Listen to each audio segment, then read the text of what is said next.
cinéaste, cinéphile passionné. Qui est-ce, d'après vous? Laurent Simon-Paul, s'il vous plaît.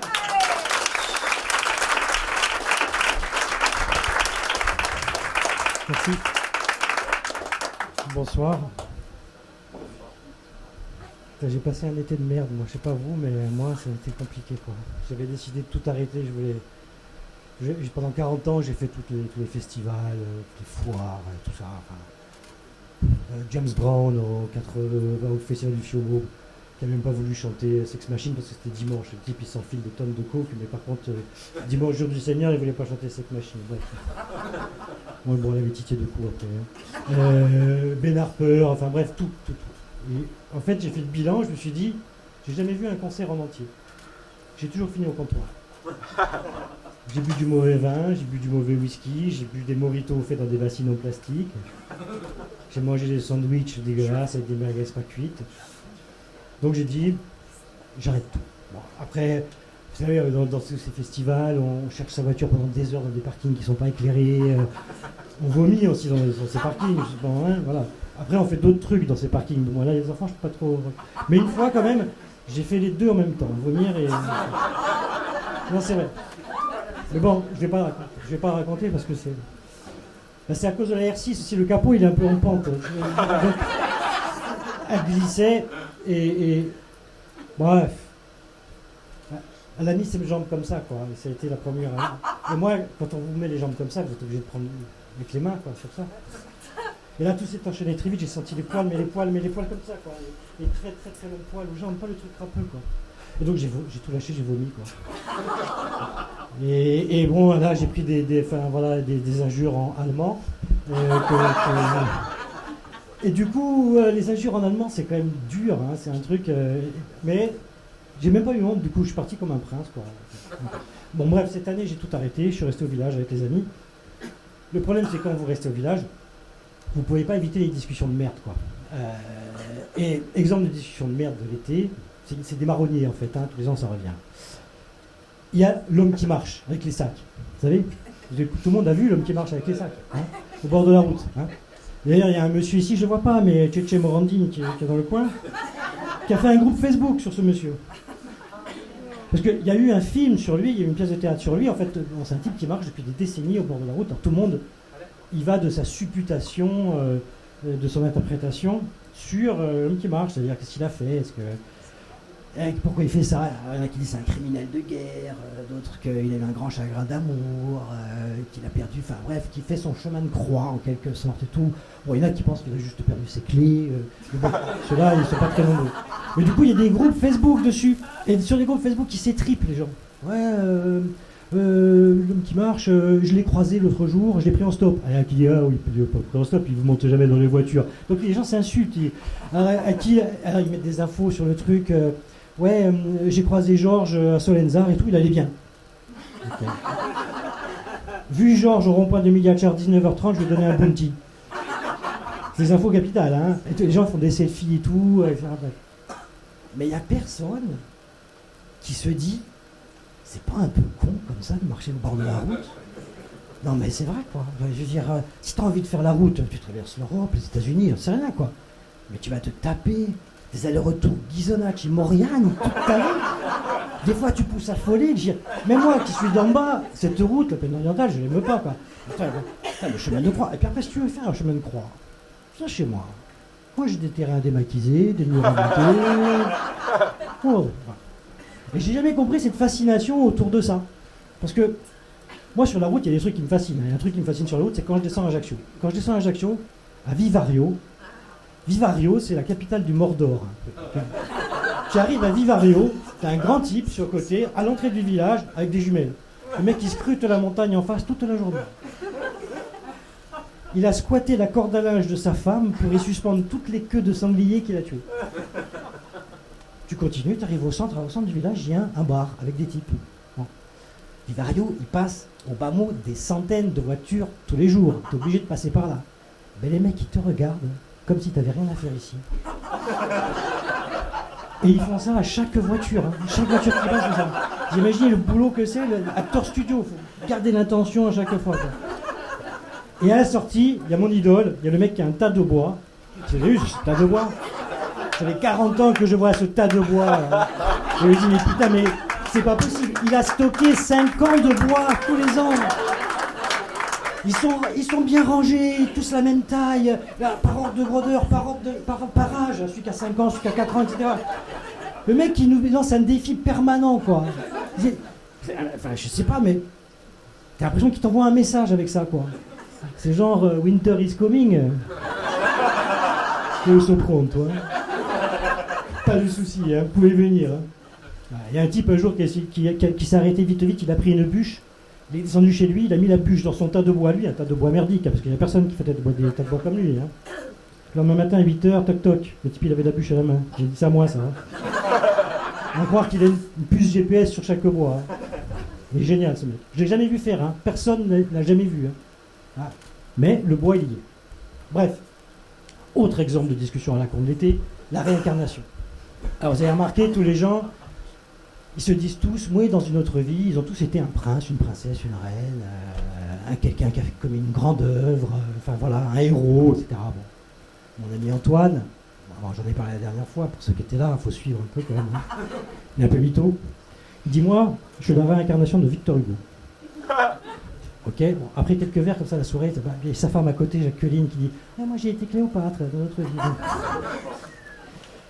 Donc Antoine, qu'est-ce qui te fait dire que tu es la réincarnation de Victor Hugo?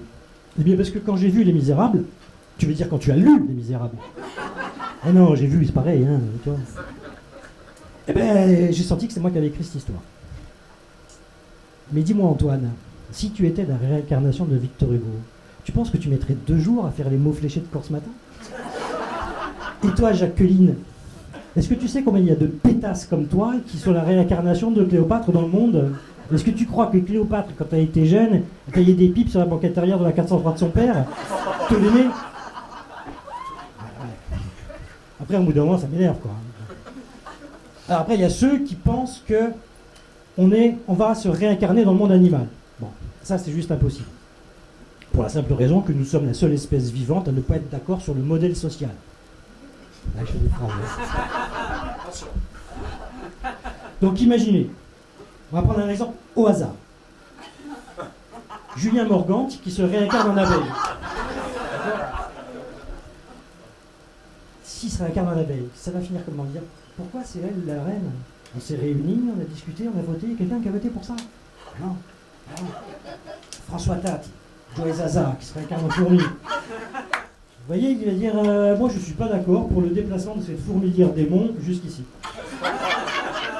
Et puis il est hors de question que je porte une charge qui fasse 3 fois mon poids, donc je vais convoquer le CHSCT. En revanche, je pense que nous sommes la réincarnation du monde animal. Voilà. Je ne sais pas vous, mais moi par exemple, je connais des tas de blattes. Hein. Des serpents, des hyènes, des chiens, quelques chiennes aussi. Des putois, des ânes, beaucoup. Et par exemple, si je vous dis, est-ce que vous savez la différence qu'il y a entre un porc et un cochon? Quand on voit l'animal, on ne sait pas faire ça. En revanche, la réincarnation humaine, on la connaît très bien, les filles savent très bien. Quand une fille vous dit, ce mec c'est un porc, c'est pas pareil que quand elle vous dit, toi t'es un cochon.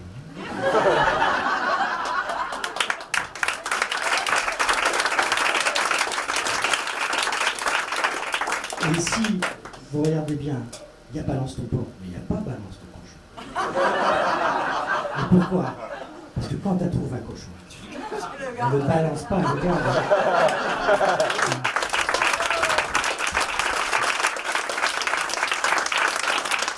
C'est le cochon.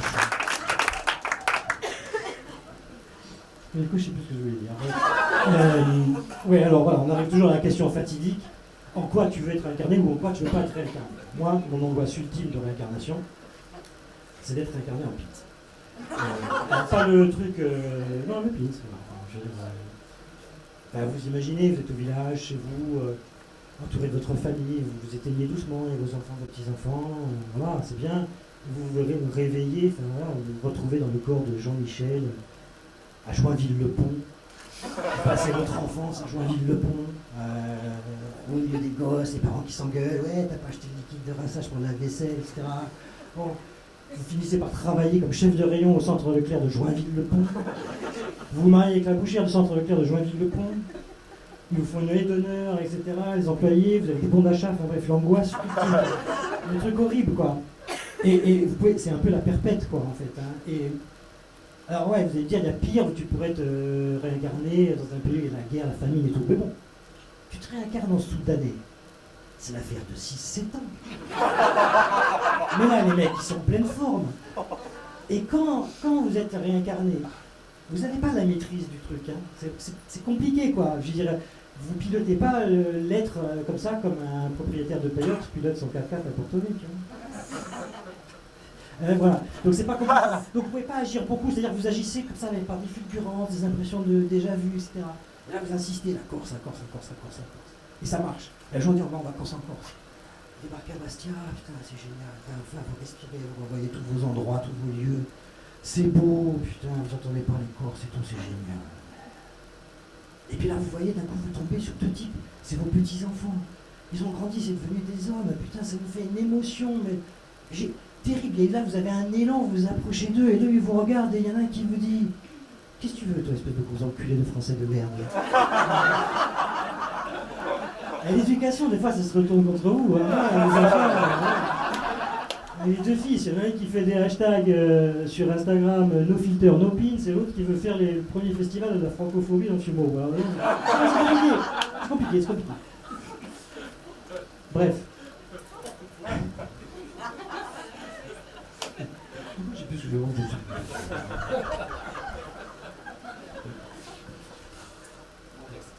Non, ça va aller. Pardon? Ouais, non, mais tu vois, c'est compliqué. Tu te retrouves. Voilà, l'éducation, il faut faire très attention à ce qu'on dit. Mais n'allez pas croire que je sois raciste. Attention. Hein. Parce que Pins, c'est pas une nationalité, c'est un état d'esprit. C'est la même différence qu'il y a entre PD et homo. Pareil. Moi, je connais des tas d'hétéros qui sont des PD, et ça n'a rien à voir. C'est un état d'esprit, Pins. Par exemple, ma mère est continentale, mais elle n'est pas Pins. Mais j'ai un cousin, François, qui est corse, qui est Pins. Lui, il a été élevé ici, jusqu'à l'âge de 6 ans, il parlait plus corse. Quand il est arrivé sur le continent, il pensait qu'il savait parler français. À l'école, ils ont appelé, ils ont dit il parle un salir, incompréhensible. Il était à la cantine, il disait tant de lisse que dans ce pêche, ou ça. Bref. Et maintenant, il fait des phrases, il fait des tournures et tout, des supputations, ce genre de choses, etc. Et il nous reprend sur des trucs, il nous dit on dit pas la voiture à papa, on dit la voiture de papa, tu vois. Elle est à qui la voiture? À papa. C'est vrai, c'est cool, quoi, tu vois. Ouais, les types, ils sont. D'ailleurs, ouais, est-ce que vous savez le moyen infaillible qu'il y a pour reconnaître un pins? C'est pas ce que vous pensez, hein, c'est pas la radinerie, c'est pas les sandales, c'est pas la casquette bougie-boche, c'est pas la banane, ça c'est des indices, attention, très, très forts. Hein. Mais maintenant les pins, quand même, ils peuvent se fondre dans la masse, il y en a qui mettent des Mendel en été, tout ça, je veux dire, voilà. Non, il n'y a qu'un truc, il y a des gens qui sont des détecteurs de pins. Par exemple, le mari d'Olivia, Paul Chase, c'est un détecteur de pins. Vous vous promenez avec Paul, et quand il rencontre quelqu'un qui fait « ça va, Paul ?» Salut Paul. Mais d'où ça sort, quoi? C'est des pins. Ceux qui disent Paul, ben, qui peut dire Paul, quoi? Alors là, c'est compliqué aussi parce que certains, comme le grand François, ils disent pas Paul. Ils sont malins avec toi. J'ai des masques pas facilement, mais j'ai eu de la chance, un coup de cul un jour. On était en voiture et on crève. Et on sort. Il dit je vais t'aider à changer le pneu. Le quoi? Le pneu. Le pneu. Mais non, mais pneu, ça n'existe pas. Pneu, ça n'existe pas. C'est pneu. Ça n'existe pas, pneu. Et ici, on dit pneu. En Corse, on dit pneu. Je suis désolé. Tu vois? Mais ça n'existait pas, le pneu. Nous, on a étudié, on a retrouvé des correspondances de Pascal Pau. Je suis désolé. Son père, il lui disait au Bascois, c'est tout pour une corte, il passe à combien de petits pneus, hein? C'est vrai. Ils veulent nous apprendre des trucs. Ils ne savent pas qu'il y a des lettres spécifiques en Corse. On a le dieu qui fait Ad, on a le Thieu qui fait Mat, on a le Tse qui fait psychiatre, on a le Dieu qui fait Xavier. Enfin, je veux dire, c'est vrai, quoi. Hein? Patrick, voilà. Bon. Et alors, à propos de la langue corse, l'autre jour, j'ai lu un article sur Praticaling. Vous savez, c'est cette association qui se développe beaucoup, qui apprend le corse, etc. Et ils ont un projet de société. Alors, projet de société, c'est utiliser la langue corse comme levier économique. Et qu'est-ce qu'ils ont trouvé comme idée? C'est de fabriquer une poupée pour enfants qui parle corse. Faut grandir un peu quand même. Hein. Je veux dire, si tu veux qu'on parle corse, fais pas des poupées pour enfants, on fait des poupées pour adultes. Pas la poupée gonflable qu'on avait dans les années 80, quand je te rappelle en avion après et tout. Non, la poupée, celle qu'ils font les japonais, la belle, là, avec les cheveux, là, les petits comme ça, la peau aussi du comme ça, ouais, celle-ci elle est bien. Faut s'imaginer si elle parlait corse, hein. Salute. Mi chiamo desiderato. Si tu mi parli corse, ti farai una bella sentiata. Lo straniato, lingua russa. Poi diciamo Susina. Ça ferait un tabac, tu peux faire la version bastiaise. Hein? Coco. Dis-moi appena, cosa mi voliva? Mi volevi mangiare un gâteau, un choco. Tu peux faire l'Ajaxienne, hein? Puto que de minchio. Que sono mica dentro. Il faut tout expliquer, les miches, et après, tu peux faire la version pour femmes ou pour gays, ça viendra, c'est veste de très libre, de 3 jours et tout, quoi. Avec un, je te dis, e io mi chiamo Paolo. Se tu mi monti a Zeg in corso, è un Zeg diventatore, ma se tu mi chiami Paul. Merci, bonsoir.